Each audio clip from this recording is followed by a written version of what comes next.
This is Bill. I'm here at Highland Hill Farm, and we solve neighbor problems. Let me tell you about one of the stories that we have about a neighbor problem and how we solved it.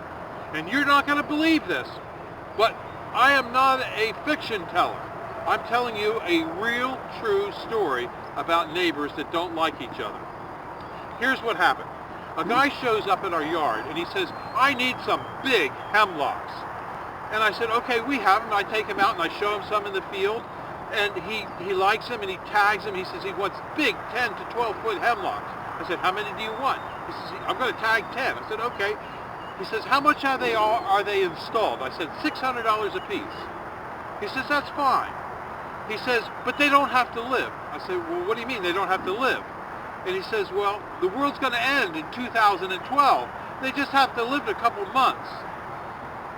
So I think, well, okay, we deal with all kinds of people. I can live with that.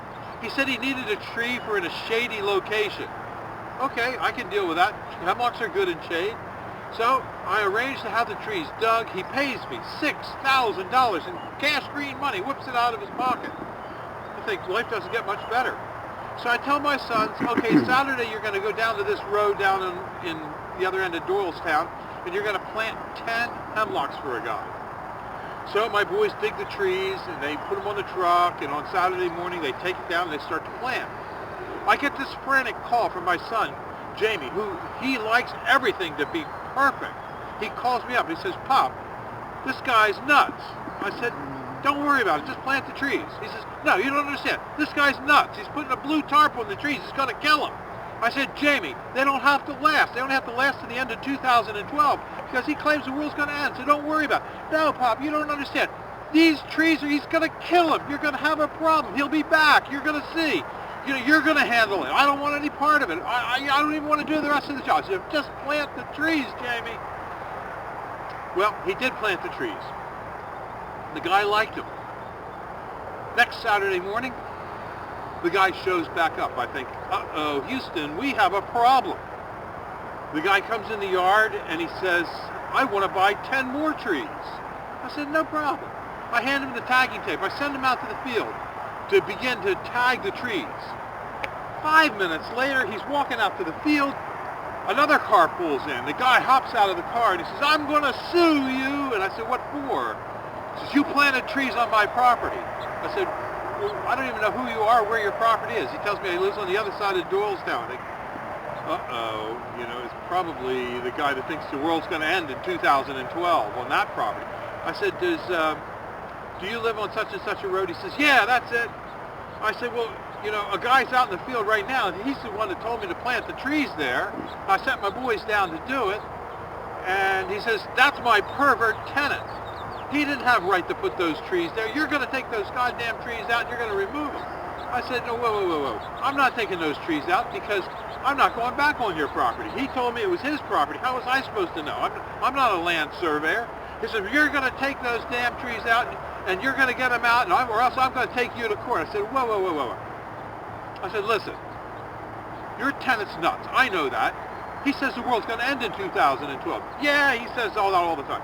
I said, why don't you just rent him that space for the 10 trees until the end of 2012, and I'll see if I can't charge him a little bit for having the trees there and give you the money. Because one way or the other, he's going to pay to either remove the trees or pay you to have the trees there. The landlord says, yeah, that sounds good. So I said, well, I'll see what I can do. So I go over to this pervert. And I say to the pervert, I said, listen, your landlord's out there. He's mad at you. I mean, he wants me to remove those trees. And if I move those trees, it's going to cost you $1,000 just to have us do the labor of moving them out and taking them someplace else.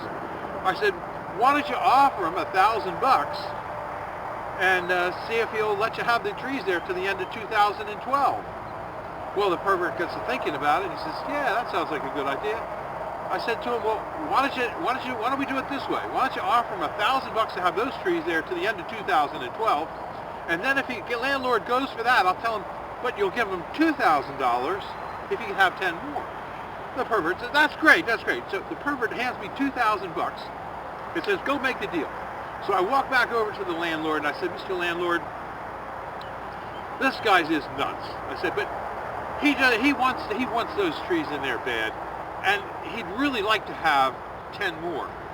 Would you allow him to have 10 more trees on the property if he gave you $2,000 in cash? The landlord says, "You really mean $2,000 in cash?" I said, "Yeah, $2,000, cash green money, okay? Cash green money, and you can have those." He says, "Okay." So I handed the landlord $2,000 in cash green money. The landlord is tickled to death. I go back to the pervert. I say, "Okay, we're on." He hands me another $6,000 and says, "Bring the trees on." So we did. Now, as they're both leaving the yard, they're both mad at each other, but they both come to me and they say, "Next time we're going to have a problem, we're coming to you." So if you have a problem with your neighbor, you want to come to Highland Hill Farm, because we've seen it all.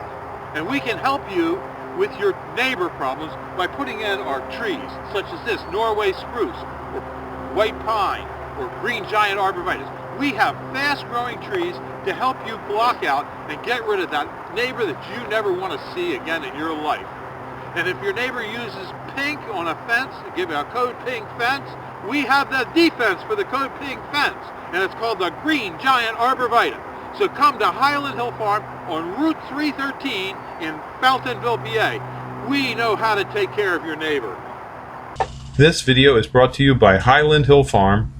We grow and sell screening and buffering trees for privacy and sound barriers.